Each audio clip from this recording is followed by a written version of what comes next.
Good morning. Welcome back to my channel. First topic हमर होची verb. समस्त तो जानते वर्ब माने कौन। वर्ब माने क्रिया।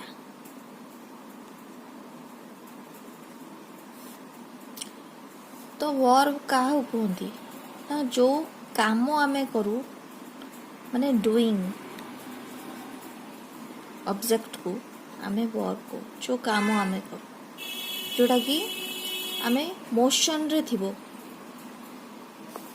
ताको आमे वर्ब कहबा।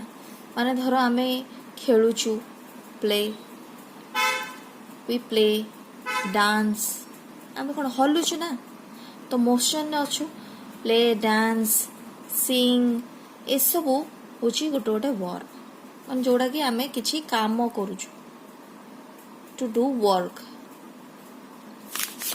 तो एटा कहंदी आमे कोन ना वर्ब।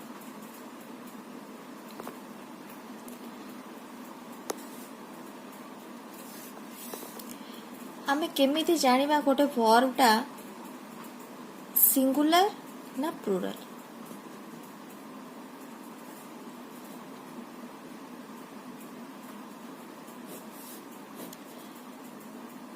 नाउन रे अलगा थाए एटा नाउन रो ऑपोजिट।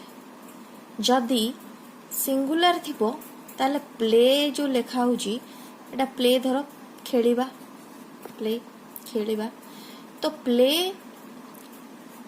आउ प्लुरल प्ले भितरे सिंगुलर प्ले आउ प्लुरल प्ले ए भितरे कोन डिफरेंस कोठी एस लागिबो कोठी एस लागिबोनी एटा होची great confusion between student.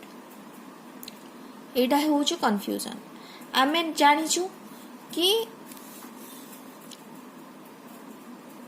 Noun रे यदि नाउन केस नबा में जेमती नाउन रे धर मु गोटे ऑब्जेक्ट नेबी चॉकलेट एठी भी नेली चॉकलेट ई चॉकलेट यदि सिंगुलर हबो ताले हमें गोटे चॉकलेट कहबा गोटे सिंगुलर माने गोटे प्लुरल माने बहुत सारा तो गोटे चॉकलेट किंतु प्लुरल रे चॉकलेट रे एस लागे चॉकलेट से जाए किंतु वर्ब रे ई जो वर्ब रे ता केस ता अन्य तो प्राय पिला ए तरह ही कंफ्यूज रहंदी। तो वर्ब रे सिंगुलर रे एस लागे प्लुरल रे एस लागेनी एटा होची मेन जिंस जोटा बुझिबार प्राय समस्ते माने ए तरह ही कंफ्यूज थांती। तो एबे आमे जानिले कि वर्ब रे सिंगुलर कहिले प्लेज हबो प्लुरल कहिले प्ले हबो। तो आई यू आउ वी ए सबु होची प्लुरल वर्ब लागिबो ए सबरे। आउ जदि शी और ही और इट ए तरे सिंगुलर वर्ब लागिबो।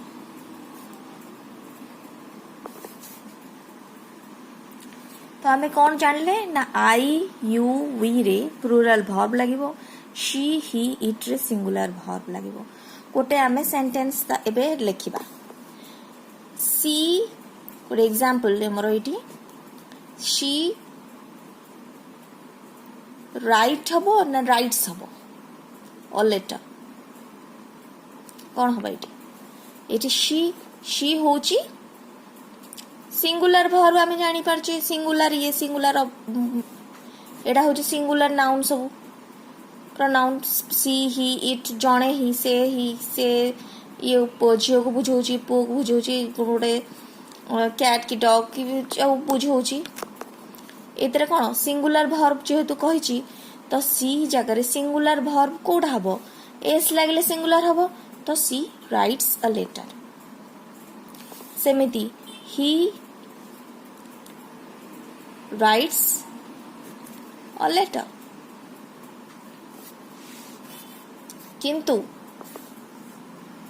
जेतले आई आसीबो आई आमे जानिछु आई होची सिंगुलर मो आई माने मो किंतु आई ना सिंगुलर ना प्लूरल आई सेति पई माने बहुत कंफ्यूजन ने सेति पई रहिची तो सेति पई आई प्ले फुटबॉल बा आई राइट अ लेटर तो एटा ही मेनली कंफ्यूजन कि आई रे आमे सिंगुलर वर्ब लगेबा ना प्लूरल वर्ब जले सिंगुलर रहे एस लागे जले प्लूरल रहे सेतले एस लागेनी तो आई जते लिखिबो तो प्लूरल वर्ब लागिबो आई प्ले फुटबॉल कौन कहिछि ना आई यू वी रे प्लूरल वर्ब लागिबो शी ही इट रे सिंगुलर वर्ब लागिबो तो एटा मेनली आज मोर टॉपिक थिला कि वर्ब केमिति आमे जानि परिबा गोटे सेंटेंस रे तो मु होप करछि कि आपण मानकर सब कंफ्यूजन दूर हो जाइथबो आउ एटा को पूरा पढ़ी दियंतु आउ केबे भी तम लाइफ रे कंफ्यूजन रहिबनी मु नेक्स्ट टॉपिक जेबे आनिबी सेतबेला आउ किछि भी जेमति कंफ्यूजन नथिबो जदि किछि डाउट अछि then you may ask in the comment box and I will just answer it. Hope कि एटा क्लियर हो जाइथबो।